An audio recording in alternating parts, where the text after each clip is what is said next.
As a young citizen of India, armed with technology, knowledge, and love for my nation, with a vision of transforming India into a developed nation, I'm joining Shobhit University.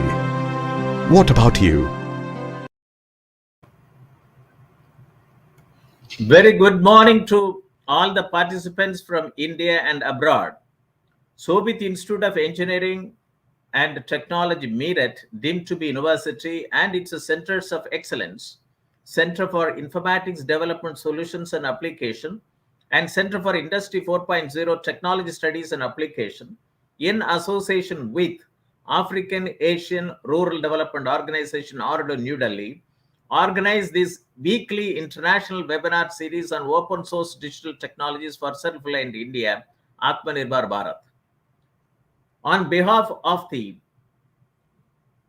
Honorable Chancellor, His Excellency, the Secretary General ORDO, Honorable Vice Chancellor, and faculty members of the university, and on my behalf, and as Professor Emeritus and Chairman of Centers of Excellence, Center for Agricultural Informatics and E-Governance Research Studies, Center for Agribusiness and Disaster Management Studies, Center for Informatics Development Solutions and Applications, and Center for Industry 4.0 Technology Studies and Application, and Center for Health Informatics and Computing. Let me welcome our guest speaker of today's webinar, 62nd edition of the webinar series on the very important topic, Smart Microeconomic Zone, MEZ, Pathway for Self-Reliance at Village Level. Atmanirbhar Bharat at Village. Atmanirbhar Village. Shri Atul Bhatnagar. He is the director of SunMoksha Power Private Limited, Bengaluru, India, and former Chief Operating Officer, National Skill Development Corporations, NSDC, New Delhi, India.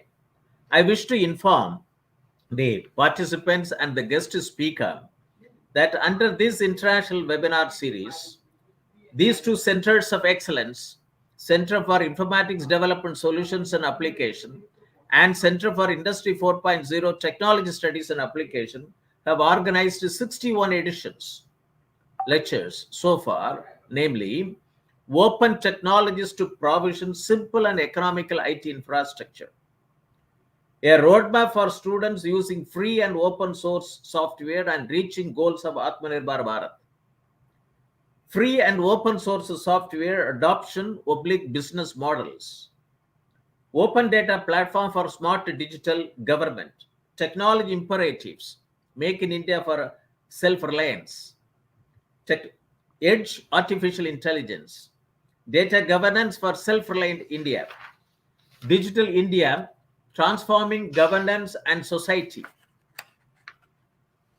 India's email service, citizen@indiamail.com, in 22 constitutionally recognized languages, ecosystem architecture for digital transformation, seizing opportunities in open innovation and value creation network in the digital world for self-reliant economy. This was delivered by Dr. Jebamalai Vinanji Arachi, former principal advisor to the Director General UNIDO, Vienna. Ensuring food safety and compliance through technology. Digital India, urgent need for semiconductor manufacturing in India. Technology investment in agriculture value chain, role of foreign direct investment, by Dr. Dharendra Kumar, IAS retired, former executive director, the World Bank. Entrepreneurship and skill development, AI design pathways. The rise of platform economy, revisiting value chain governance. The era of automation, industrial robotics, Industry 4.0, Indo-German perspective of technology transfer, skill gap analysis and opportunities. Role of artificial intelligence in healthcare, current developments in diagnosis and vaccine research.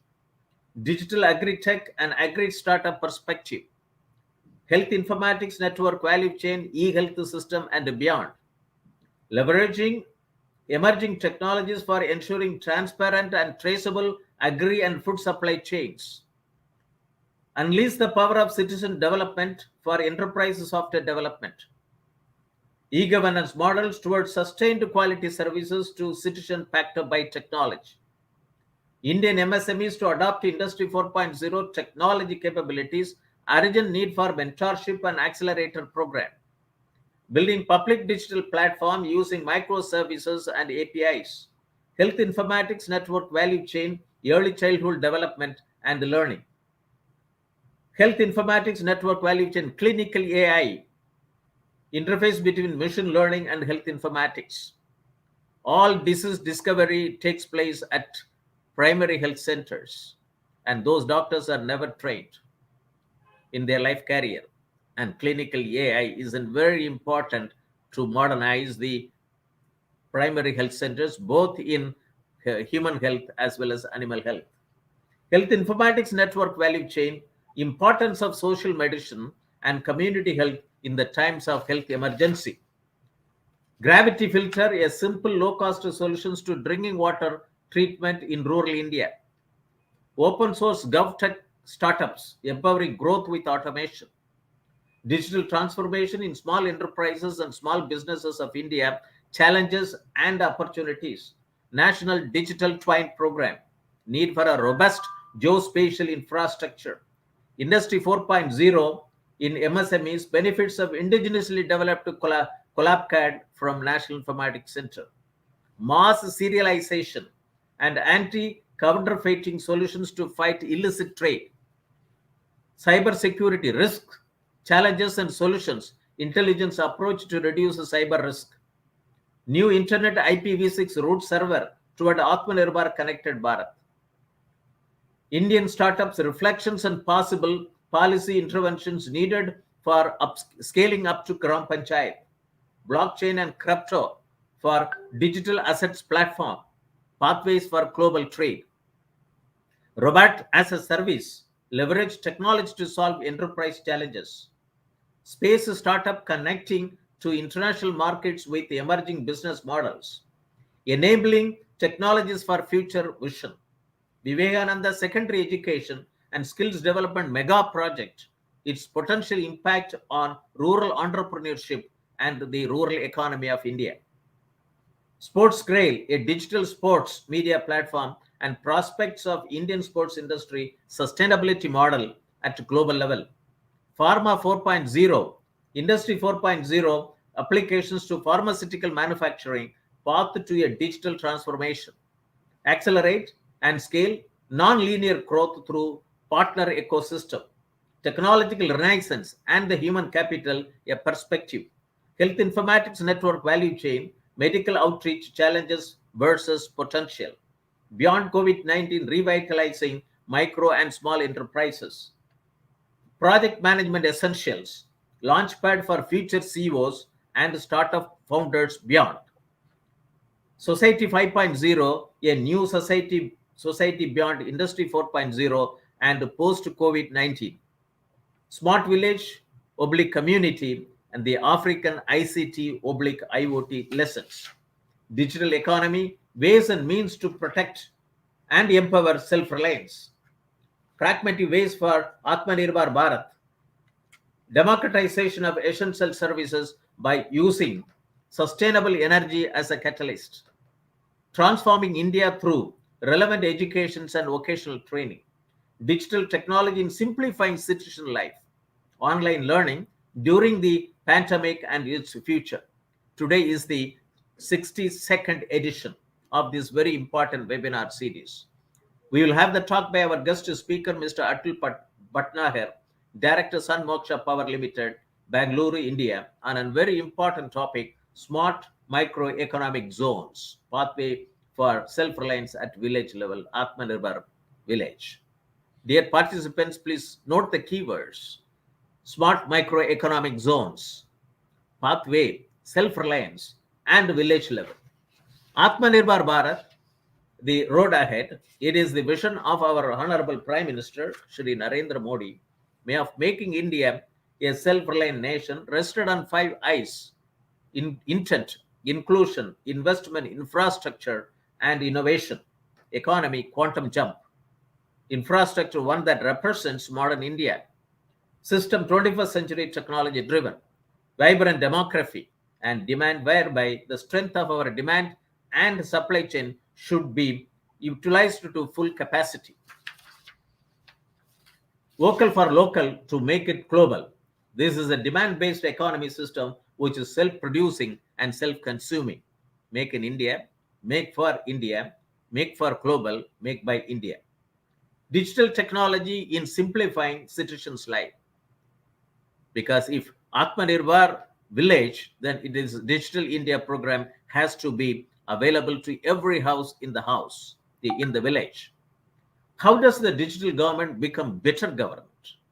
I would like to quote a report from, Ernst & Young, Global Government and Public Sector Consulting Leader, which was published on 10th April 2019. He talks about it.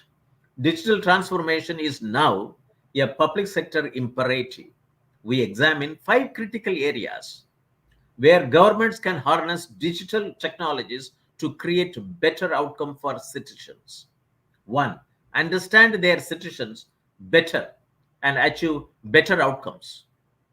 Provide services more effectively and efficiently. Find new solutions to policy challenges. Engage with external partners to develop new delivery models.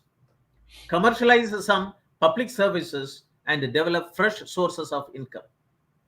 And yet, despite some pockets of excellence in innovation, most governments are lagging behind the corporate world in harnessing the power of digital.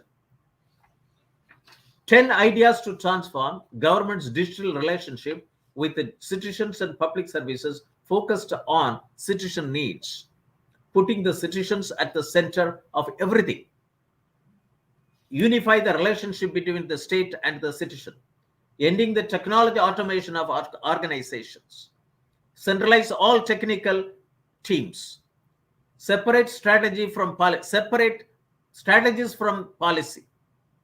Define transversal process and practices. Adopt open source methodology. Revolutionize the languages of the state. Comply with the digital accessibility laws. Foster collaboration and participation. Yes, digital citizen is a person using information technology in order to engage in society, politics, and the government. Atmanirbhar village can facilitate this. Digital India program is aimed to transform India into a knowledge-based economy and digitally powered, economy, society. On 20th February 2019, the Ministry of Electronics and Information Technology published a report, India's $1 trillion digital opportunity, in association with McKinsey and Company. It talks about 30 digital themes, if scaled up nationally, can accelerate India's progress in 9 key areas. It's very important when you talk about self-reliance at village level. Digital world, the rise of platform economy, and it is emerging. We need to have a digital ecosystem, which are essential for digital transformation in the digital world. Which are all the digital technologies which are making the rise of platform economy? Cloud computing, mobile phones, IoT platforms, social media, GPS, advanced human computer interaction, authentication and intrusion detection, 3D printing, smart scanners, sensors, augmented reality, analysis of big data and advanced algorithm, and user data collection. And ecosystems which are available, which need to be considered at the village level, are agriculture 4.0. This is a digitally empowered farming community. Industry 4.0. India has got about something like 63 million SMEs. They have to adopt Industry 4.0. And Society 5.0. Digitally empowered society, that is for a Japanese model. Industry 4.0 is German model. Agriculture 4.0, let it be Indian model. And according to the World Economic Forum, among the many inequalities exposed by COVID-19, digital divide is not only one of the starkest, but also among the most surprising. And it has also shown how digital technology has become the backbone of our economy, aiding businesses and offices, education and services, and also widening gap of digital divide between Bharat and India. We have now, from the latest Union Budget speech 2022-23, which has given an Amrit Kaal lead up to 100. That is the 25 years perspective plan from India at 75 to India at 100.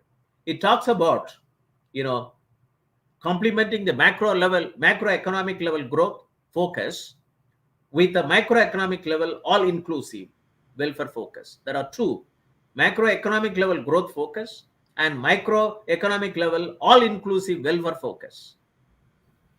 And then promoting digital economy and fintech, technology-enabled development, energy transition, and climate action. And relying on virtuous cycle, starting from private investment with public capital investment, helping to crowd in private investment. So I'm very happy that after the Union Budget speech, which was held on 1st February, with this, plan, and today's topic by Mr. Atul Bhatnagar is very important. Acharya Vinoba Bhave said, India is largely an agricultural country, Krishi Pradhan Desh, and a country of villages, Gram Pradhan Desh. It is more than 6.25 lakh villages. Agriculture is the main source of food, employment, income for 70 to 80% of the people suffering from hunger in developing world. Climate-aligned business is the way forward for India. Farmers of India are facing multi-dimensional problems: price fluctuation, debt, and lack of infrastructure and weather. Indian farming community of about 14.5 crores operational holdings, after which 85% of the farmers having small and marginal farmers, they are the food security net for India. And many national level programs, be it Digital India, Make in India, Skill India, Startup India, and Stand Up India, have faced operational difficulties for its impact at farm level and farmer level, and that too at small and marginal farmers. In 2000, I would like to quote, and I also published a paper, Rural India, Different Meaning to Different People, a discussion paper in the 3rd International Conference at Rural India, Achieving Millennium Development Goals and Grassroots Level Development, which was held in November 2005 at Hyderabad, organized by Bhuvigan Vikas Foundation and Government of Andhra Pradesh in association with the Sahanav, an NGO from Hyderabad. My paper was the discussion paper, this title, where I quoted that economics of clusters. Why can't we have Tehsils as a special economic zone? Today, Mr. Atul Bhatnagar is talking about my smart microeconomic zone. And that also that I quoted from an article from Economic Times, which was published in 23rd February 2005. Because at the grassroots level, Tehsil is the revenue territory. District is a revenue district. Below that is not the block. It is a Tehsil which is headed by a Tehsildar with all the powers of district magistrate. The report says locational proximity has tremendous advantages for sourcing supplies, pooling resources, and learning by interacting. In today's world of heightened import competition, knowledge workers on site need a more conducive ambience. If special economic zones are to become engines of productivity and export in China,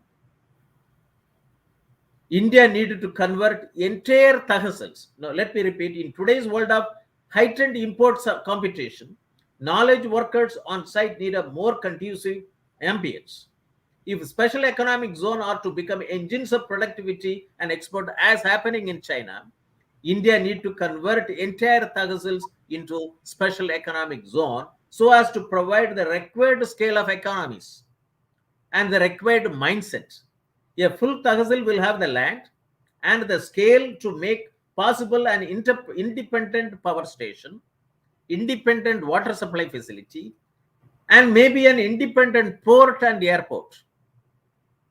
But let us make start at tahsil level. This is what is the report from Economic Times in published on 23rd February 2005. I thought that rural India, different meaning to different people, like, visually differentially abled people used to study elephant. They used to, depending upon where they touch, for them is the elephant. So people who are looking at India, rural India, for them different people, different meaning. That was the title I had it. And rural India is a powerhouse with the potential to add 1.8 trillion, or the equivalent of the current GDP. This was said by the former chairman of Hindustan Unilever Limited, Shri Harish Manwani, in 2012. It is valid till today. 1.8 trillion, to be added to our Indian GDP. And another quote, which he said it in September 2009, growth is in rural India in 2009. But it is a complex market. Today is 2022. I don't know whether the bureaucrats who develop policies, whether they have even understood, they have even given any reference to this type of statements. And formation of economic cluster and agricultural value system at village level. This is which I have written in my article, paper published in the International Journal of Informatics and Innovative Technologies in 2020, and the topic digitalization of agriculture in India, application of IoT, robotics, and informatics to establish farm extension 4.0. I quote, an agriculture value chain includes development and dissemination of plant and animal genetic material, input supply, farmer organization, farm production, post-harvest handling, processing, provision of technologies of production and handling, grading criteria and facilities, cooling and packing technologies, post-harvest local processing, industrial processing, storage, transport, finance, and feedback from markets. It is an agriculture value chain. And agriculture services include agriculture advisories, financial services, agriculture marketing, and risk transfer are required for the entire agriculture commodity value chain. And why can't we have the economic cluster at village level? And for this purpose, we'll strengthen agrarian business, facilitating income generation from waste to farmers, waste to wealth. India is generating about $12 billion of agricultural waste per annum. And in advanced economy, and it will also generate huge employment opportunities. They are available at the bottom of pyramid, and nobody wants to walk into villages. They wants to know villages. In advanced economies of today, clusters of related industries are the most sustainable source of job, income, and export growth. I also would like to quote Doubling Farmers' Income by 2022 report 2018. I was associated with two subgroups, Volume 11 and Volume 12B. Volume 12B talks about digital technology in agriculture, which recommended 7 mission mode programs. If this is operationalized, this was suggested, and the government has accepted the report in September 2018. These 7 mission mode programs still to come out. It is not even known up to the district level agriculture offices throughout the country, block level agriculture offices. And this talks about digitalized agriculture, smart irrigated farming, smart rainfed farming, and smart tribal farming. Digitalized agriculture, digitalized agromet advisories and agriculture risk management solutions, digitalized agriculture resources information system, and micro level planning for achieving smart village and smart farming. Digitalized value chain, agriculture value chain for about 400 agriculture commodities, digitalized access to inputs, technology, knowledge, skill, agricultural finance, credit, marketing, and business management to farmers. Doubling farmers and digitalized integrated land and water management, and digitalized farm health management for reduction of farmers' loss. Farmer health, that is human health, plant health, animal health, soil health, water health, and fish health. It has to be seen as an integrated approach at farmer level and farm level, because 85% of the disease which we get come from animal. And I also would like to quote Sansad Adarsh Gram Yojana, which was announced in 2014. Every member of parliament has to adopt one model village. This has to be revisited. Why it is not happening in India? And Prime Minister's Gadi Shakti Connect, plan. It is very important. Connecting silos. Will it connect 6.25 lakhs villages which are silos? It has to be connected. But in the PM, Gadi Shakti is a transformative approach for economic growth and sustainable development. Village can provide sustainable development, sustainable growth, and economic growth and sustainable lifestyle. And according to the website of SunMoksha, Smart Microeconomic Zone, powered by its flagship solution, Smart Nano Grid, enables the villages to achieve this goal through a PPP approach by setting up rural industries and skill development centers to create improved livelihood opportunities. Objective is developing sustainable smart villages, empower farmers and villages with the technologies to improve their lives. Smart village must move the villages up the value chain. Very important to improve socio-economic status of its citizen. If the village adopts, operationalize the 7 mission mode programs of the digital, technology for, agriculture, this can be easily achieved. Smart village. Create millions of micro entrepreneurs at the grassroots. I'm very happy to note this from the websites of the SunMoksha. And microeconomic zones empower farmers to break the nexus of food, water, energy, and build a thriving local economy. And I also would like to quote a paper which is written by Zenk, the past, present, and future of the special economic zone and their impact. And he says that since the initiation of the first modern zone in Shannon, Ireland, special economic zone has evolved in many ways from initial enclaves to today's economic zone 5.0. So why I wanted to quote is that this is an era of agriculture 4.0, industry 4.0, society 5.0, and our smart microeconomic zone has to become a smart microeconomic zone 5.0. And in Malaysia in 2017, they have launched the world's first digital free trade zone.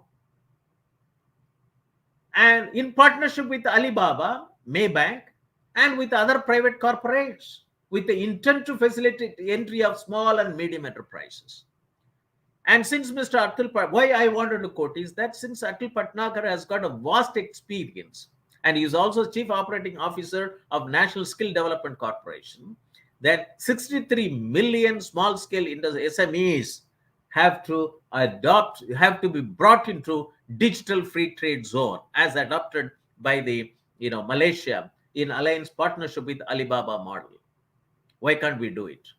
And the Telecommunication Engineering Center of Government of India have also come out with a technical report, IoT/ICT enablement in smart village and agriculture. And from the Soviet University, and when I was in service in 2012 to 2002, I got a scheme approved by Planning Commission called Smart Village. And I wanted to adopt one village in every state and one in Andaman 29. I was not allowed to operate. Prolonged for a year up to 2010. And when our Honorable Prime Minister announced the smart city, by that time, 2013, I retired as Director General NIC, and I joined the Soviet University Institute of Engineering and Technology as Professor Emeritus, and we rolled back the smart village concept. And this, I'm very happy that this has been accepted in the Doubling Farmers' Income by 2022 recommendation.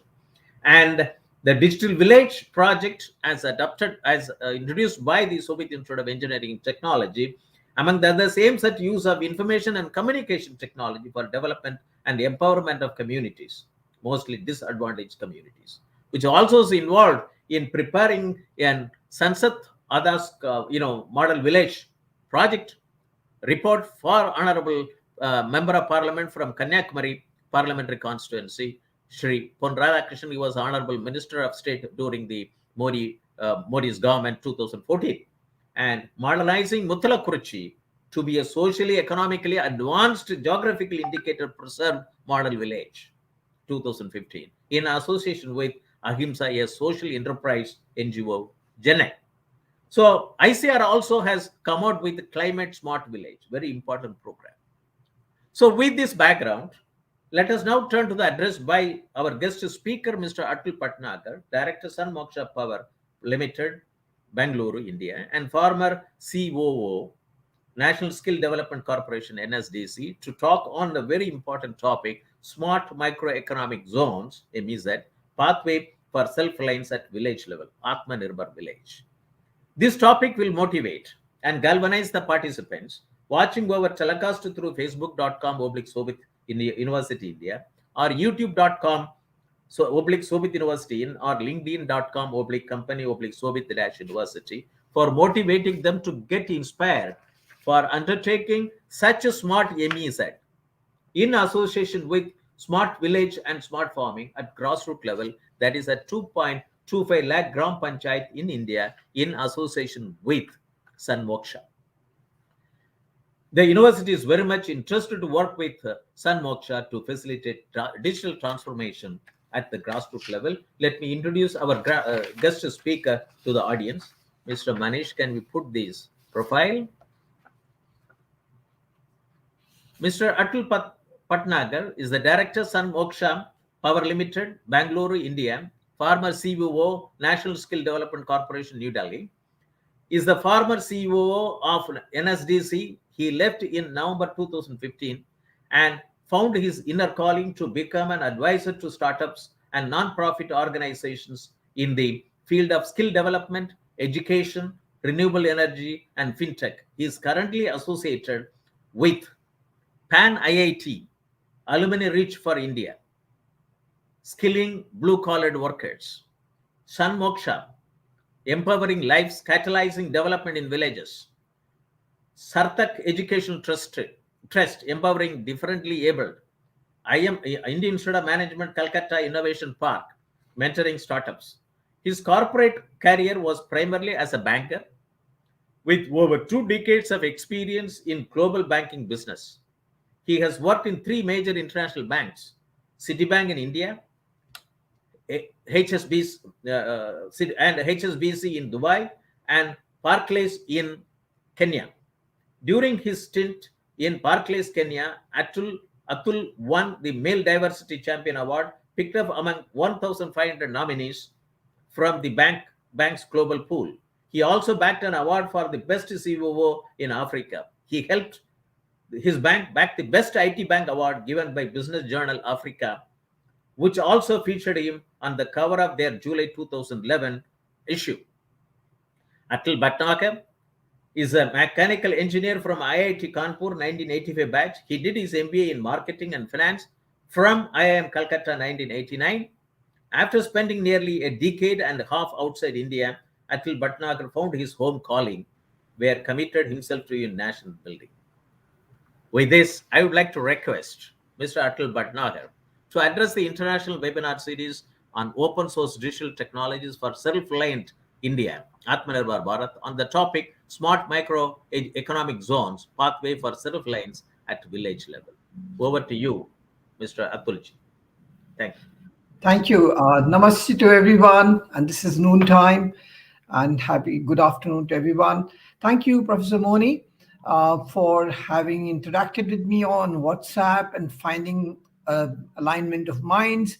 And I greatly appreciate the work that you are doing with Shobit University to organize this international webinar. And today being the 62nd session, it's a great honor for me to be here. So as Professor Moni mentioned about SunMoksha, SunMoksha is a company where it's been run actually by it was founded by my friend and batchmate from IIT Kanpur. We have known each other for more than 40 years, Dr. Ashok Das. And we did our project paper together for our final year project way back in 1985. The reason I'm mentioning this to you, especially for the students in Shobat University, please take your projects very seriously, because it may land up in you collaborating with each other and creating a different society like we have termed up. We went in different ways, but towards the end of our careers, or rather towards the end of our corporate careers, we decided, look, this is time to kind of get together and make a new impact in the society, in the villages. And that's how SunMoksha was really born. And what our aim is, when I talk about catalyzing development, empowering lives, is using technology and making it so simple that the people in the villages can use it. And through my presentation, I will illustrate that. Second, we wanted to make sure that what is it, that one thing that is going to really catalyze development, and that we found was energy. And when I say energy, I mean, if you were to take your own human body, when you get out of bed in the morning, the first thing you require is energy. You cannot even step out and do any of your chores if you don't have energy. Similarly, in the villages, if you can provide this energy, and not energy on a certain basis, 24/7, can we give them 24/7 energy? And after that, we see how the development happens. And this is not a model. We have seen it work. And that's what I'm going to share with you. And energy not only being brought from outside, it's not about electrical energy and other things from outside. We're saying, can we use the village resources itself to make this energy 24/7 consistent and reliable, so that a lot many other things will happen? And that's where the microeconomic zone concept was born. So let me just start with the presentation. I'll load it. Give me a moment, please.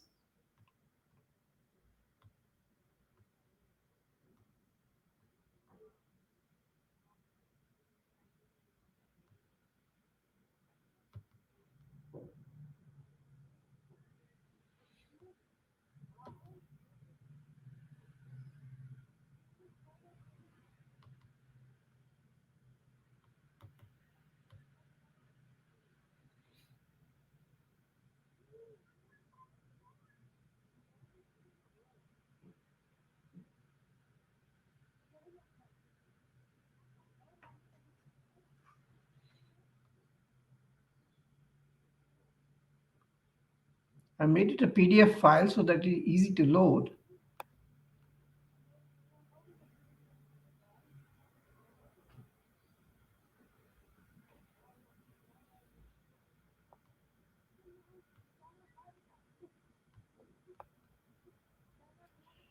Can everybody see it now, Professor Moni? Yes. Okay. Thank you. So, Smart MEZ, pathway for self-reliance at village level.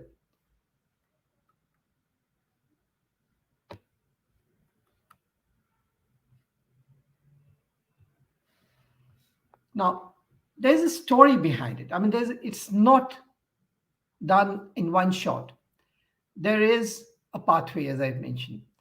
And the pathway actually is fulfilling dreams of two great leaders of ours, Mahatma Gandhi, who had talked about Gram Swaraj, and late Mr. Abdul Kalam. He had talked about Pura, P-U-R-A, provision of urban amenities in rural areas. So where do we start? Now we start by saying, let's try and increase the farmer's income, double it. In fact, we have seen it go up 5 times and 10 times also. So for that, we have a product called Smart Aquanet that you see on the left-hand side. After having increased the farmer's produce, what do we do with that? We have to kind of make sure that it is stored carefully. Can be used at the right time, because what our farmers are lacking right now is when they come up with their produce, the mandi prices may not suit selling them at that price, and then you hear in the media how tomatoes have been thrown on the streets in a place in Madhya Pradesh because they were going at 60 paisa a kg. Now what does the farmer do? He can't even take it back because they're going to go waste. So he just threw them aside and went back. And of course, that's where the farmer's distress comes in. So we need to have some storage devices of how do we keep this in controlled environment, for which we need energy. Then comes the smart nanogrid. Even in a village, we need to have electricity not only for home use. Home use is fine, but that's not increasing the economy of that village itself. Because if you provide 24/7 electricity, all that people will do is buy 2 TVs and 2 microwaves and go to sleep. What is important is you should be able to pay for the electricity that you use. So if you're using some LED bulbs and some fans and a mobile charger, there's a certain cost to it. You should be able to afford that. And you have to have an aspiration also. How do I then get more amenities in my house? Then finally, in a cluster of villages, why I didn't say for one village we can make a microeconomic zone, because there might not be economies of scale. So there are economies of scale that you'd like to build up. In a cluster of villages, you can create the microeconomic zone where the produce of each village kind of gets to the microeconomic zone, and there you create more produce, or you create products, you create packages for the main market. And that's where you have a set of other things which I will talk. So this is going to be, let's say, the way I'm going to explain the microeconomic zone. So let's start with the SunMoksha itself, and then why we are taking this route. Now, SunMoksha has invested years on the ground to understand the challenges. And I mentioned my friend, Dr. Ashok Das. He himself is a villager. He comes from village Khatiyar in Bihar. And from there, he went all the way to IIT Kanpur. He topped IIT Kanpur in the mechanical engineering department. And from there, he went to the US, did his PhD at the University of South California. And then he came back and he wanted to do this for the Indian villages. So that's why this technology that we're going to be talking about today is being made by a villager for the village in a village itself. So it is very much what Professor Moni was saying also. Okay, look, it is Atmanirbhar. Not only in India, it's Atmanirbhar for the village itself, because this is being done by a person who has lived in the village. At least after doing his PhD and coming back from the US, he stayed for 2 years in the village. And that's when he said, look, the major problem is energy. And let's try and focus on that energy. Now, what is our goal? A goal is to power, and the power within quotes, to empower villages through technology. And this particular farmer that you see on the picture here, he said, "Pani hai to kisan hai, bijli hai to rozi hai." That is really a mantra. Water is farmer's life, electricity is the livelihood. So we carry forward the farmer's journey from pre-harvesting to harvesting and post-harvesting. And each step, we've got a product to be able to support that empowerment of a farmer. So what do? We start with the irrigation first, the smart Aquanet. Now, what we all know, and you must have heard how the water tables are running dry in India. Lots of water is being wasted. Typically, our agriculture has been supported by flood irrigation. You just open the tap and water flows. Water was being given for free till now. Well, that policy is now debatable. Is that a good idea going forward? Because farmers have typically flooded the water and they've never paid for it. Now, when this acute crisis is facing us in the phase itself, so what do we do now? So that is where we said, let's promote shared irrigation. So let's talk of a set of farmers who come together, and one guy raises his hand. He says, I want to be the aquapreneur. He invests in the pump and this technology called Smart Aquanet. And he says, I will supply water to all the people around you. So it increases entrepreneurship first.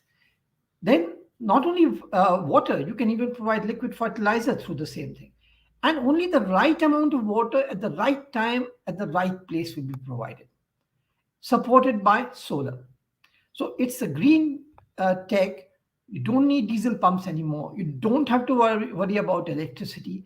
And only the right amount of water goes. What that results in is The water under the ground gets conserved, it doesn't get wasted. And we have piped irrigation. So this particular farmer that you're seeing here showing working on a tablet, he is programming that to deliver a certain amount of water at a particular field. And I will show you how it happens. And the app is such that everything is icon based. It's not in terms of which language and 10 languages and 15 languages. India it has so many languages. So we have developed this app so that even a farmer, or let's say a person who may not be able to read or write, can work on that app. And I've got a video for that, and I will show you in just a minute, please. Now, what that is, now this is, we have been implemented in a place called Moderator in Odisha.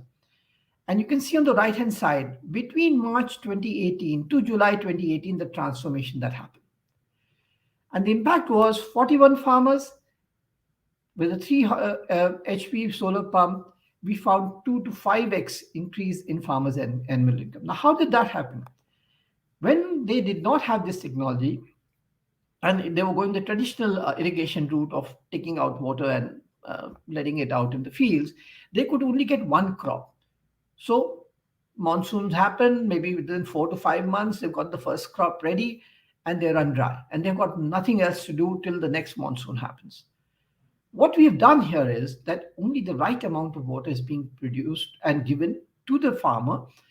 And it's scheduled. It's not like everybody has to have water at 9 o'clock in the morning. No, it goes from, depending on what the arrangement between the farmers is. Somebody says, I want it at 9:30, somebody is at 10 and whatever.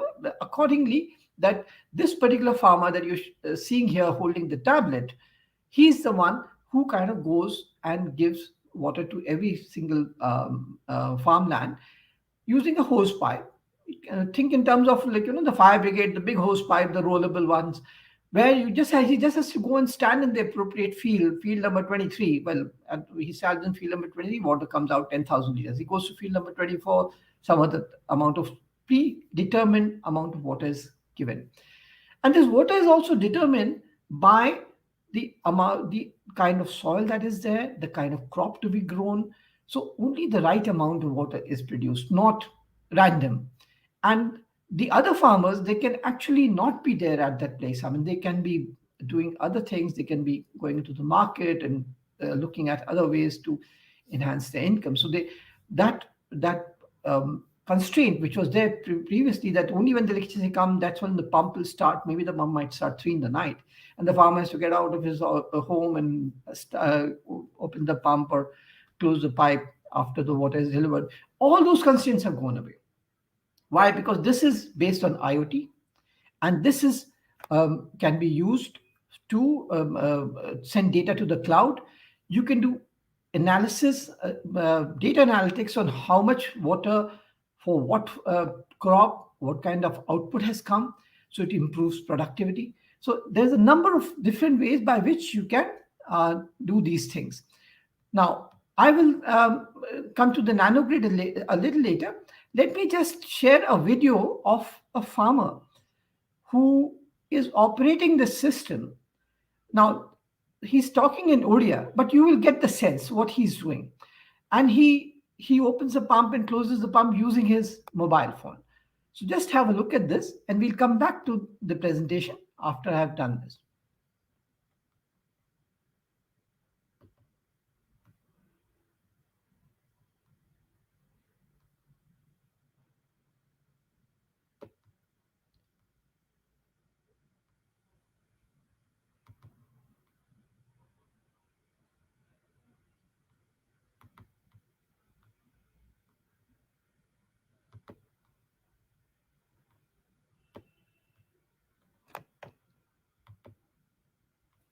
Manish, can you help me start the video? It seems to have loaded.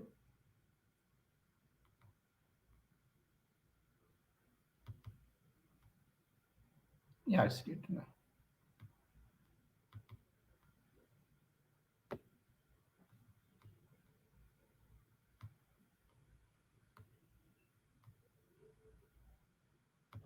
Manish?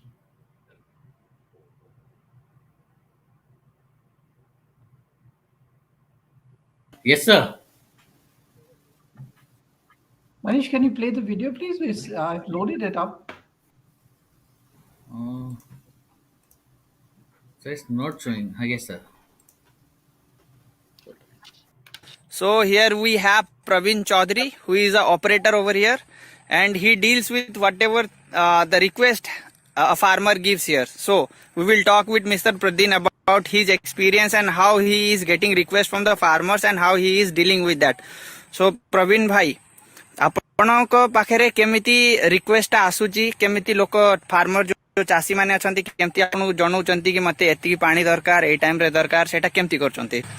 ତ ଏଥିରେ କ'ଣ ହେଇଛି ନା ଫାର୍ମର ମାନେ ମତେ ସକାଳୁ morning ରେ message କରୁଛନ୍ତି ଯେ ମୋର ଯାହାର 5000 ଲିଟର ଦରକାର, ମତେ ହ୍ୱାଟ୍ସଆପ ରେ ମେସେଜ କରୁଛନ୍ତି ଯେ ମୋର 5000 ଲିଟର ପାଣି ଦରକାର ଜମି ପାଇଁ।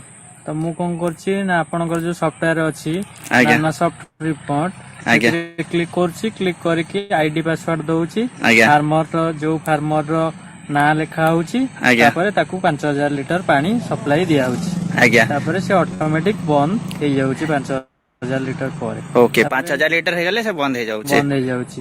ତାପରେ ସପୋଜ ଆଉ ଗୋଟେ କୋଉ ଫାର୍ମର ର 20000 ଲିଟର ଦରକାର, ସିଏ ବି ମତେ ମେସେଜ କରୁଛି କି ଭାଇ ମୋର 20000 ଲିଟର ପାଣି ଦରକାର। ତାପରେ ମୁଁ ତାକୁ କଣ କରୁଛି କି ପୁଣି 20000 ଲିଟର ପାଣି ରିକ୍ୱେଷ୍ଟ ଦଉଛି ଆପଣଙ୍କ ନାନୋ ସଫ୍ଟ ସଫ୍ଟୱେୟାର ରେ।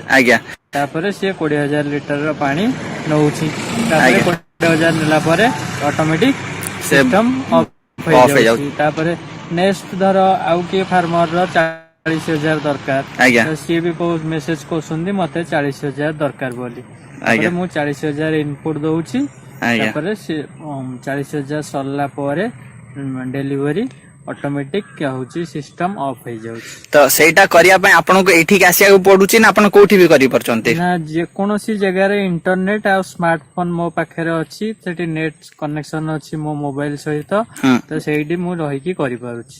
ଓକେ, ତ ସେମ ଜିନିଷର ଟିକେ ଗୋଟେ ଡେମୋଟା ଦେଖେଇବେ କେମିତି ରିକ୍ୱେଷ୍ଟ ଦଉଛନ୍ତି? ରିକ୍ୱେଷ୍ଟ ମୁଁ ଦଉଛି ଆପଣଙ୍କ ସେଇଠି ନାନୋ ସଫ୍ଟ ବୋଲି ମାରୁଛି, ସେଇଠି ନାନୋ ସଫ୍ଟ ମାରିଲା ପରେ ଆପଣଙ୍କର ନାନୋ ସଫ୍ଟ ରିମୋଟ ପେଜ ଖୋଲୁଛି, ତାପରେ କଣ କରୁଛି ନା ଆଇଡି ମାରୁଛି, ତାପରେ ପାସୱାର୍ଡ ମାରୁଛି, ପାସୱାର୍ଡ ମାରିଲା ପରେ ତାପରେ ସେଇଠି ଆପଣଙ୍କର ଅପସନ ଆସୁଛି ଗୋଟେ ୱାଟର କଣ୍ଟ୍ରୋଲ, ସେଇଠି ଯାଇକି ୱାଟର ସପ୍ଲାଇ ରିକ୍ୱେଷ୍ଟ ରେ ତାପରେ କ୍ଲିକ କରୁଛି, କ୍ଲିକ କଲା ପରେ ତାପରେ ସେଠି ଆସି ଯାଉଛି ଯେ ରିକ୍ୱାର୍ଡ ୱାଟର, ସେଇଠି ମୁଁ ମାରୁଛି ଯେ ଫାର୍ମର କୁ ଯେତିକି ଲିଟର ପାଣି ଦରକାର ମାରିଲି, ରିକ୍ୱେଷ୍ଟ କଲେ ଆପଣ ଏବେ।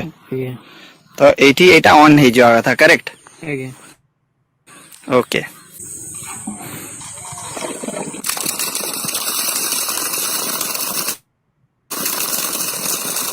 ତ ଏଇଟା ଆପଣଙ୍କର ପାଣି ଆପଣ ରିକ୍ୱେଷ୍ଟ ଦେଲେ ଏଇଟା ଅନ୍ ହେଇଗଲା, ତାପରେ ଯେତେବେଳେ ଯେତିକି ରିକ୍ୱେଷ୍ଟ ଆମାଉଣ୍ଟ ଦେଇଛନ୍ତି ହେଇଗଲା ପରେ ଆପେ ଆପେ ବନ୍ଦ ହେଇଯିବ, କରେକ୍ଟ?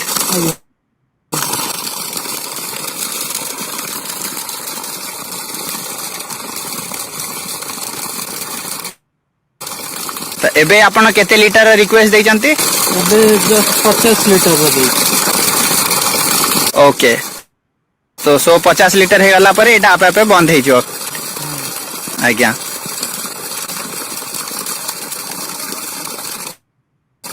ଓକେ, 150 ଲିଟର ହେଇଗଲା, ଏଇଟା ଆପଣଙ୍କର ବନ୍ଦ ହେଇଗଲା ସିଷ୍ଟମଟା। ଓକେ, ଧନ୍ୟବାଦ।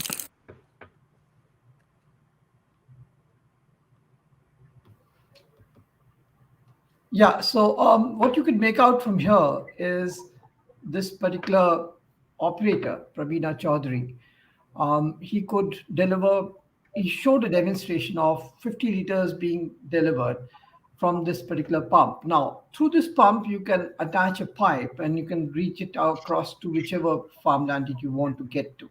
So that is the whole purpose of showing this here. And in the morning, he gets requests from the various farmers how much liters of water is required there. If it can be predetermined, it can be what they want to get done. Both are possible. And he programs it on his mobile phone and delivers that amount of water. Everything's through Wi-Fi, IoT, and cloud. Now, this farmer needn't be there at this place at all, because he's got a mobile phone, he's got a Wi-Fi connection, he can operate the pump from anywhere he is. In fact, some of the larger farmers, this is for a small and marginal farmer. Even the larger farmers and some of the export market farmers, they have in fact got pipes embedded across their entire farmland, across, let's say, 20 acres or 100 acres. They've got various kinds of vegetables and fruits and maybe flowers also growing, and they want only the exact amount of water to go there, because otherwise the crop might get wasted. And they can be anywhere. They can be sitting in the US for that matter. And they can press a button and the water will start flowing into those pipes. The valves are all automated. The valves give feedback to the main controller here. So much water has been given, and after that the valve closes, and maybe the water flows into a different pipe. So imagine having an electronic circuit board in front of you, and that is mapped onto a particular field, and accordingly the water and so-called electricity will also flow in the same direction. So I'll come back to this later. Now, Manish, can I get back to my original presentation, please? Yeah. So we have, in fact, not only done this in India, we've done it in Rwanda, in Africa also, and in Ghana. And you can see on the left-hand side, Kayonza, in Rwanda, people are using this technology. And the beauty of this is, when I talked about empowerment, is we have empowered them. We don't have an office in Rwanda to be operating these things. They operate on their own. We've just given the technology, trained them, and off they go. And they've started doing this. So this is happening where they're drawing water from a river and then providing that across to a set of farmers. So it is, again, shared irrigation. That is what the whole purpose is. And later on in Uganda, we are looking at a microeconomic zone, which I'm coming to you soon. Now, let's look at the Smart Gram Yojana. Before that, let me just go to one more place, Smart Nanogrid. And I'll come to the microeconomic zone in 5 minutes. Now, what is a nanogrid and a microgrid? Now, these are small, let's say, grids in a village, maybe less than 100 kilowatts. And the one that I'm going to show you as a video is only 23 kilowatts. And it provides 24/7 reliable, consistent, renewable sources electricity. Now, I'm not saying that if the electricity is coming, then why should we have renewable at the same time? We are looking at hybrid of sources. So maybe the main electricity comes for 6 hours a day, maybe 14 hours a day, but still not 24. So whatever is the gap between 24 to whatever the amount of electricity is there, we fill it up through renewable sources. When I say renewable sources, solar is the most prevalent because that's there. I mean, sun is there for everyone. There's no partial. There's nothing called, is a particular place suited for solar or not. In addition, if let's say the village landscape or the region is on top of a hill and there's good breeze coming in, then we might even use wind energy. If there's a lot of livestock in that village and there's a lot of gobar, etc., you can create, then it can be gobar gas. And if there is a lot of vegetables and waste there, then we can look at biomass. So it can be a combination of this. So we are looking at hybrid sources, like, taking a pot, mixing it up, and trying to provide that 24/7. So rest are all village sources. And in Africa, very frankly, they have created a policy, especially in Uganda, we know of, where they're saying the grid electricity will come up to a certain place. And from there on, it'll be all microgrids. And that will be given to a private operator. They might operate for 25 years. They can decide the tariff and make their money. And at the end of 25 years, we'll again decide what to do next. In India, unfortunately, that policy is not there because we are very keen on providing electricity from the main grid, and we are hauling electricity from Gujarat and gigawatt farms and taking it all across to Assam and various other places. And there is no metric as to amount of power loss that's happening by taking it. And to the last mile in a village, some of the villages are very remote. And the village that I'm going to show you about this nanogrid right now is in the middle of Mahanadi River. It's an island. And there was no electricity, imagine, till 2018 at all. And then the first time they got electricity, And you see the impact that happened after that. Once that electricity comes in, we also don't kind of dictate terms from outside. We create a village empowerment committee. It can be the Sarpanch and a set of people from there. And the youth is actually. And now that the electricity reaches there, the youth are feeling very motivated to go back to the village. Why should they come and struggle in a place like Delhi and stay in substandard conditions? When you have electricity back home, lot many other things can happen.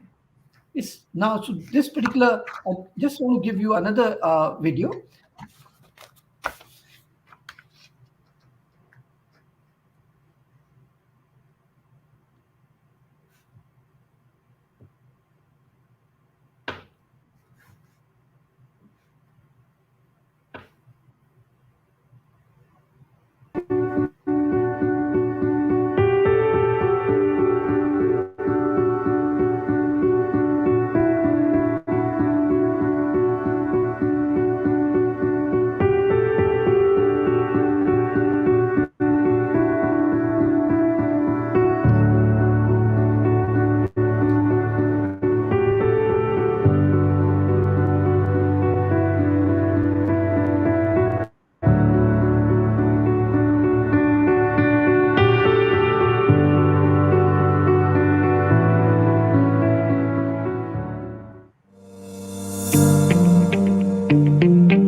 SunMoksha team led by Dr. Ashok Das at Khudgaon inspecting the smart nanogrid before it goes live.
Yeah, can I go back to my earlier slide, please?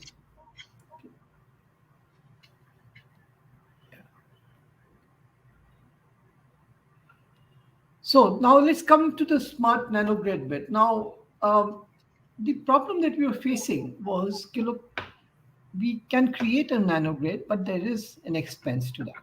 There is an expense in all these solar batteries, the solar panels, and the software, the wiring to each particular house, and whatever else is required where the electricity is there.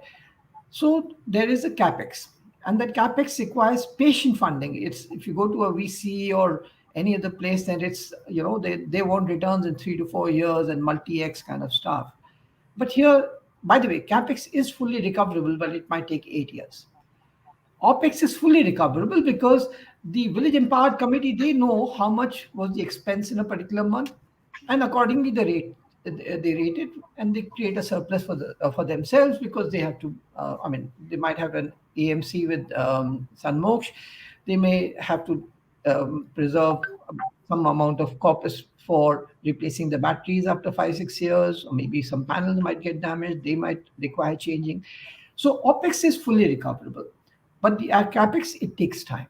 Now, what do we do in this context? Now, that's when government is the only entity really who can give a capex, let's say, whether it's a scheme or it's a grant or whichever way, or maybe you go and do CSR. And the video that I just showed you for Khudgaon was funded by a CSR from a company called C-Step. And we are now looking at more such thing, but we can't scale it up unless the government gets involved. So in Jharkhand, what we did was the chief minister, and it requires convergence, because the other problem that we faced is we have floated this out to many government entities, and they've all praised it. I mean, it's like too many pats on the back, but we were not able to make some headway. Why is it so? Because the government is working in silos, so they can't kind of assess this project as, is it rural development, or is it solar energy, or is it agriculture, or is it electrification, or what is it? Correct. So in Jharkhand, the CM kind of provided that convergence point. So here is where it was like local good governance, health, smart agriculture, water sufficiency, energy sufficiency, livelihood, skill development. And Professor Moni also talked about these. This is what will make that village smart, or that will make a cluster of villages smart, in fact. And the CM Smart Government Yojana, they decided 5 pilots will be selected. And these are Nish, Singhbhum, Ranchi, Gumla, Bokaro, Hazaribagh. And the SunMoksha team was invited to do it in Katashola Panchayat. So we said 14 villages will converge to one panchayat, and that's where we create the microeconomic zone. And SunMoksha doesn't have, I mean, it's a very lean and thin team. So we have to work with NGOs. And NGOs are the best people because they understand the terrain, they understand the people, they have their trust. It's not about just giving technology to them, everybody will jump at it. No, they are very scared. There's some of them, they have superstitions about putting some black panels in their fields. A lot of education, a lot of persuasion is required, and that's where a local NGO is very important. So SunMoksha likes to work with big NGOs who can have a widespread set of people, and they can educate the villagers there. And not only that, the NGOs can design projects and then approach for CSR or government intervention, whichever way. So let me talk about the Jharkhand CM Yojana here. Now, this is where it was, as I mentioned, Katashol.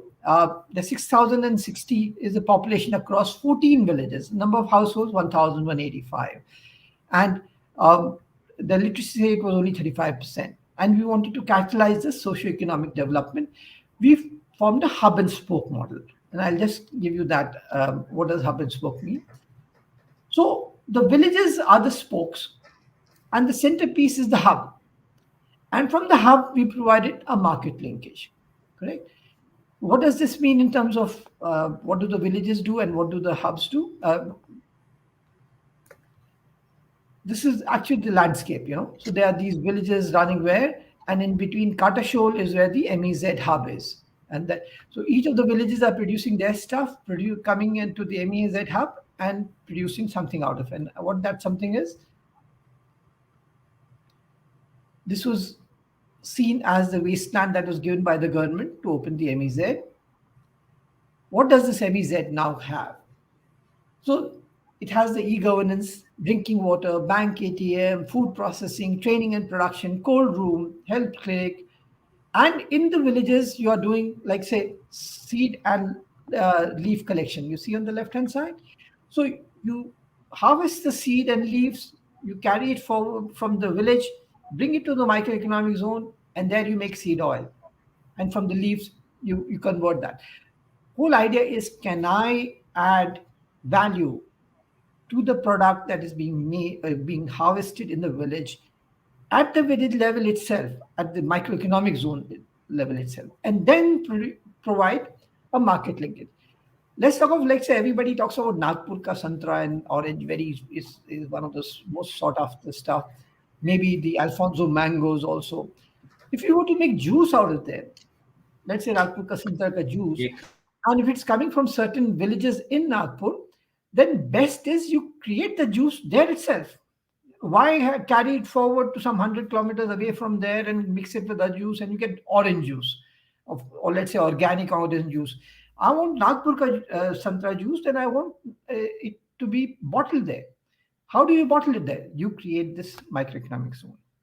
You bring it here, you have a cold room, you can preserve whatever is not used on a particular day, the next day you can use it. Why do you want to sell milk as milk? Why can't milk be sold as paneer or milk as cheese? And that value add that happens between milk being sold raw and milk being sold as cheese is a huge amount. And that amount of money, rather than go to middlemen and a whole lot of factories in between, it goes to the villagers themselves. That's how the economy starts developing. And that's very important. And when you have 24/7 electricity, then you can have your bank ATMs there, you can have drinking water. And lately in COVID situation, we found that it could be a great place to have a small, oxygen concentrator there. Why not? If somebody is seriously ill, why not have an oxygen concentrator? But it requires 24/7 electricity because you cannot afford to switch off oxygen even for a minute. So these are, let's say, the micro enterprises that we chose. So there's pulse and puff machines and tamarind powder. So the ones in red are in phase 2 and the ones in black are phase 1. And later on, we even said, why not an ambulance fully equipped? That's like phase 3. But these are the things that you can have at a microeconomic zone. Each of them is being supported by the spokes, which are villages. And microeconomic zone is where you have, let's say, the entire industrial center, so-called, supported by 24/7 electricity. And then comes the market linkage bit. Now, again, all of this requires, imagine the amount of employment that's been created. My next slide will show that. The employment that gets created, because there's some people who are now working on getting, whether it's Amazon or you want to go and give it to the local mandi or nearest mandi, it can be anything that you can do from there. Because now you've got the wherewithal to provide the value-added produce with quality and with the right technology to any other place outside of that village. So what it did as an impact, we could see nearly 100 micro entrepreneurs were being created, 170 support and logistics people. So there are going to be people who are moving up and down, and from there to the linkage from the village to the microeconomic zone, or microeconomic zone to the main place where the produce is going to be sold. Solar technicians will be created. 600 farmers will start up supplying produce to MEZ. And we can double the number of jobs to nearly 2,000 in 2 to 3 years, and double the income over next 1 to 3 years. So this is the impact anticipated with all this microeconomic zone. And this is only the story of 14 tribal villages and only 6,000 odd population. Imagine the impact that can be created when this goes to scale across many villages or cluster of villages. Because as I mentioned earlier, cluster is required to create that economies of scale, to be able to support all the industries and the micro enterprises that I just mentioned a little while earlier. Now, so what is the theory of change? And we have to also look at supporting the Sustainable Development Goals, SDG 8.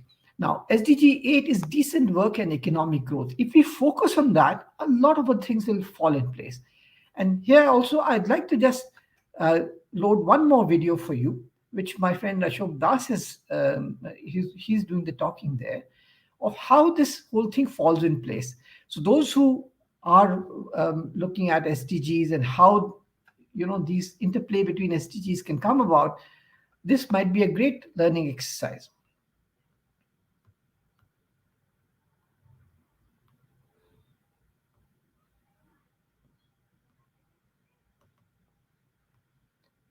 And it's also important to understand here how CSR. So what are these goals? I think most of you are aware and familiar with these goals, the 17 goals, focusing on poverty, hunger, health, education, gender equality, clean water, sanitation, energy, again, work, industry, inequalities.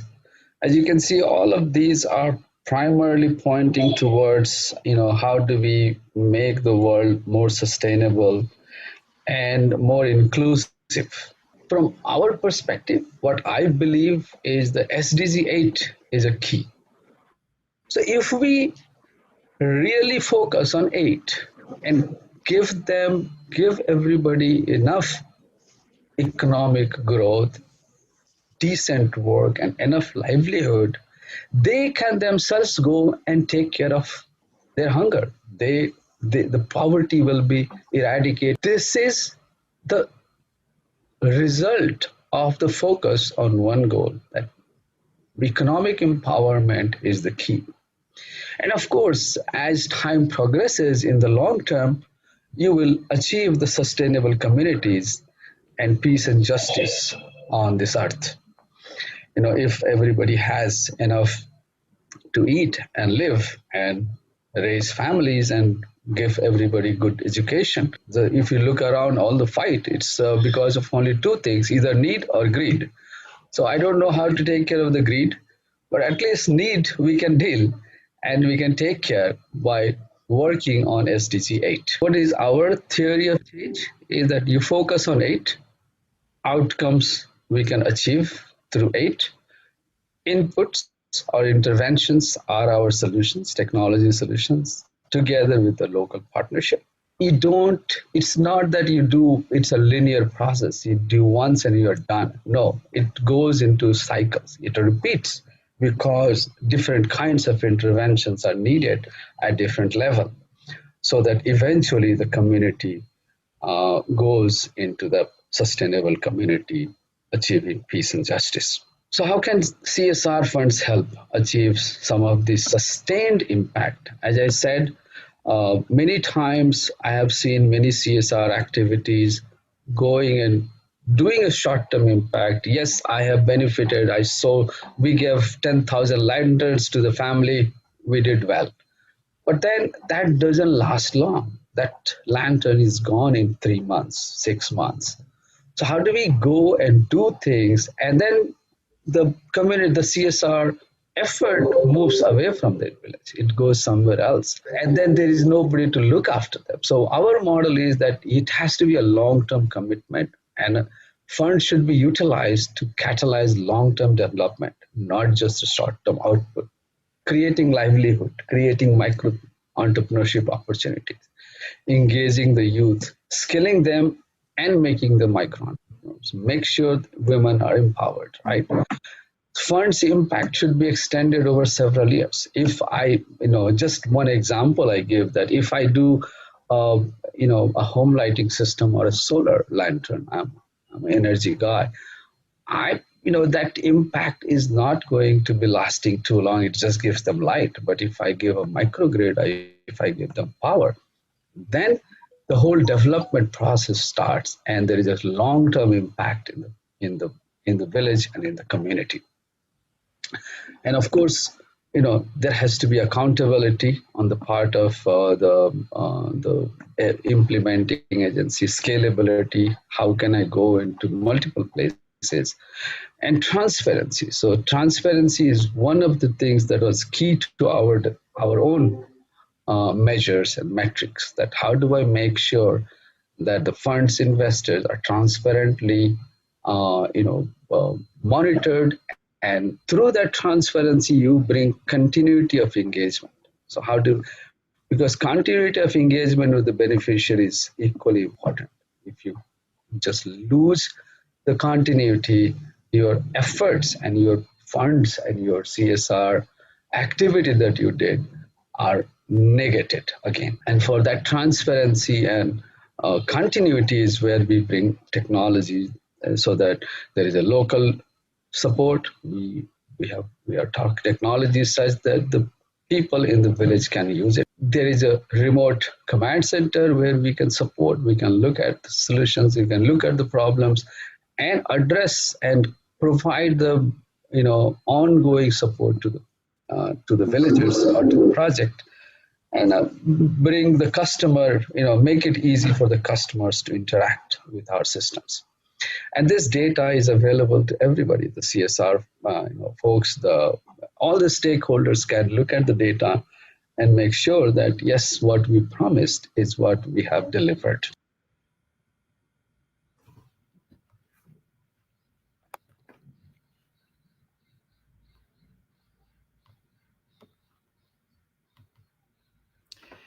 Well, that brings me to the end of the presentation. I'm open to questions and welcome any thoughts on what we have presented today and how it can benefit you, or if you have any clarifications to seek, please, you're welcome.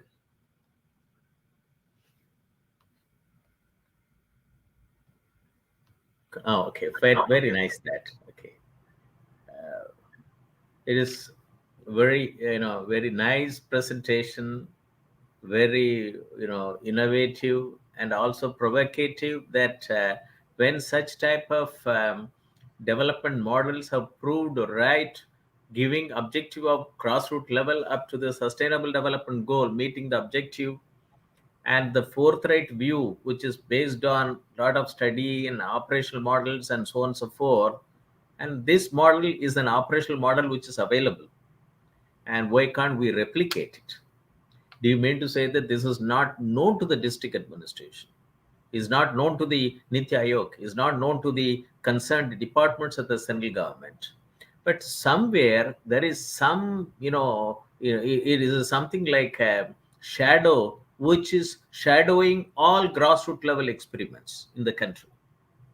And that's the reason only a person like me, I thought that COVID situation has come as a something like a panacea for person like me, that use this internet and bring out people like you to speak and show that it is made available to the people, whether they like, and it will force them to know that what is really happening. And you talked about the island, which I have been also seeing from 1987. It took SunMoksha for so many decades to get into this island in Mahanadi and to provide light to the kids there to study. And why? And it means that there is no responsible auditing of what is really going of the fund, which is taxpayers' money, which goes into the district. So district has to have an enterprise business model. And it is not that the people have been trained, bureaucrats are being trained and they have been sent under various plans abroad and to have their post graduations and so on and so forth. But at the district level, what is the enterprise business model which we have operationalized it? It is not based on every annual plan. And it cannot be like a sunrise and sunset. We start working by sunrise and forget about sunset. And it has to be an enterprise business model of the district, which you have shown that every village has to become a micro economic zone. And I felt very happy and I was really moved when Dr. Das said about that. You concentrate that the sustainable development goal, that is that, the 8, and many of the outcomes are, it's a sustained economic growth. You take care of it whichever territory which you talk about it, and give a 24 oblique sustainable model. Things will happen. There will not be any brain drain. People will not migrate. And that is an important thing. And I felt very happy that in the finance minister's speech, now we are going to work for 25 years. India at 75 to India at 100. But the problem is that will these 6,500 block level offices, rural development offices, 6,500 block level agriculture offices, 6,500 district fisheries offices, 6,500 district animal husbandry offices, 6,500 education department block working in the block, and so on and so forth. Those who are supposed to make impact at the social level, social impact, and they don't even talk to each other. That is a problem. That the time has come that you may do any schemes, but you have to work with a common database, that is a village level database. What is available there? What is available at the below the level, below the ground, above the ground, on the ground in the villages? So that way, this model is a very important thing. The title which you put it is a smart microeconomic zone pathway for self-reliance at village level, Atmanirbhar village. You also quoted, Swaraj model and Acharya Vinoba Bhave, Mahatma Gandhi, Abdul Kalam, smart, Pura village. And, it cannot be stopped with the pilot models. It is the responsibility of the district administration to make that pilot successful models as an operational model and make it into 24/7 into 365 days. This is, their job is not only stopping with the, with the subsidies. They have to work on outcome and output. So I think this is the message which it has been, you talked about very effectively. And you also started with the first talk that all the students working in colleges, higher education institution, whether it is engineering college or non-engineering college, they have to work in villages to understand. They should become, when they come out of the college, they have to become an entrepreneur. They should have that type of capability, capacity, competency, that we can't generate students from the higher education institution to become a clerk in government. They have to be an entrepreneur.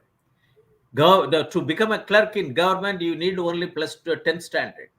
You don't need +2. You don't need BA degrees and so on and so forth. So they should be made as an entrepreneur so that natural resource which are available in India can be utilized properly. And rural management is very important, which can give $1.8 trillion.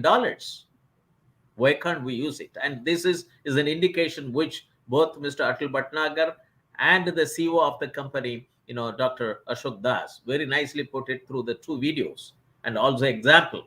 And it is a standing example, and which is available on the grassroots, at the grassroots level, very important remote places. And it is a well thought about presentation. I felt moved when I said it, that I started my district level informatics program way back in 87, 28 sectoral programs and 12+1 village level 1, and the 95 in blueprint for IT in agriculture, and then in 2013 as an agricultural informatics as a discipline, 5 centers of excellence on smart village program and smart island program, approved by the planning commission in 2002. And India is a land of opportunities, and it has to be exploited. It has to be understood. And our boys and girls from the rural area, and they need not move to the urban areas. You said it very clearly that they can be an entrepreneur. They can earn a lot of wealth by appropriately becoming a micro entrepreneur in the village level. So Mr. Atul Bhatnagar, it's very nice. This 1.5 hours talk which you have given, and the talk by Dr. Ashok Das, it's very it's galvanizing. It is motivating people. That's why I said it, that your talk should make the entrepreneur in the engineering graduates, non-engineering graduates who come out from the university, or the people who moved from urban area to village during the COVID situation pandemic, should be in a position to see this video and get motivated and become either startup or NGO, to become a micro entrepreneur. And we would like to work with you and see that how in every state this can be propagated. And we would like to undertake capacity building and competency development of various rural youths on your project, which you have done it in close collaboration with your NGO, with especially in particular with you, because you are a man who have worked both abroad and in India. And also skill development is in your DNA. So, and I'm very happy that even though we might have met in various meetings when I was in service and after service, but today is the important day that we met and we were able to participate. We were able to involve, interact for about 1.5 hours in this very important program, Smart Microeconomic Zone, Pathway for Self-Reliance at Village Level. We are very much satisfied, and I'm also very happy that your talk is now it will be visible to the 31 member countries of the ORDO.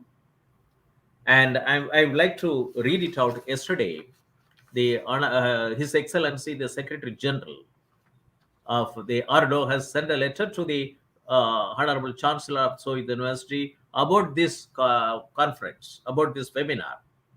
Letter of appreciation for organizing international webinar series on open source digital technology towards self-reliant India.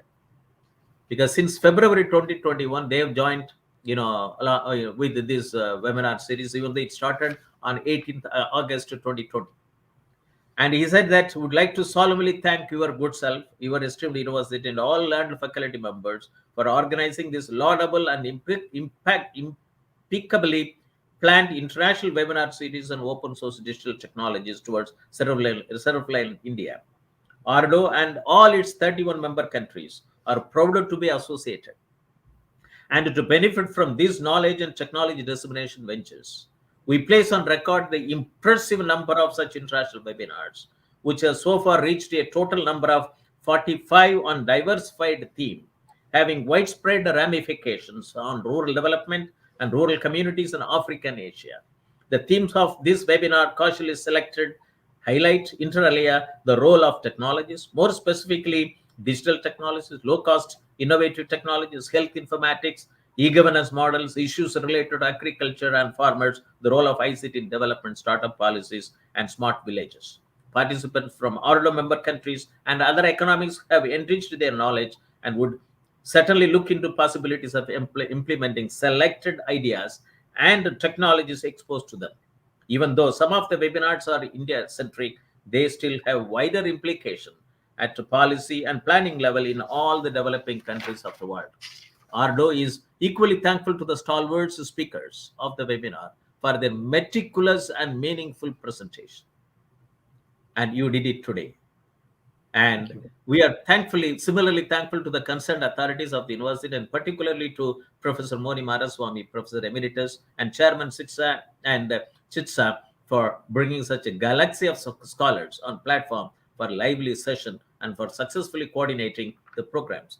During these hours of crisis, when the entire world is under the cloud of COVID-19 situation, organizing this series of webinars and addressing cross-cutting issues of development is undoubtedly a highly welcoming step on your part towards achieving the strategic development goals of the UN.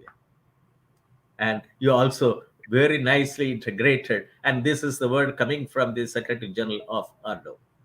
And while appreciating the initiatives of the university, we look forward to more collaboration in areas of mutual benefits in the near future. Kindly accept ORDO's and my gratefulness, as well as assurance of highest consideration for any other joint initiatives. Thanks and regards, Dr. Manoj Nardev Singh, Secretary General, ORDO. So I think it is a more appropriate and today's talk, which is given it, even though the letter we have received from him 11th February 2022 dated, but your talk has fulfilled his ambition that this will facilitate in implementing the United Nations Sustainable Development Goals. With this, I would like to thank you from my heart, and also from the university, from the Honorable Chancellor of the university and Honorable Vice Chancellor and His Excellency Secretary General ORDO, and also the faculty members of the university. And with this, we would like to close the webinar and leave the studio. Thank you very much. Thank you. Thank you very much, sir. Thank you, Professor Moni. Thank you. Thank you. So, for more research inquiries, please contact Professor Moni Madaswamy, Professor Emeritus and Chairman, Center for Informatics Development Solutions and Application, Center for Industry 4.0 Technology Studies and Application, and former Director General, National Informatics Center, Government of India, New Delhi. Email ID is moni@sovietuniversity.ac.in. Have a nice day. We close the webinar and leave.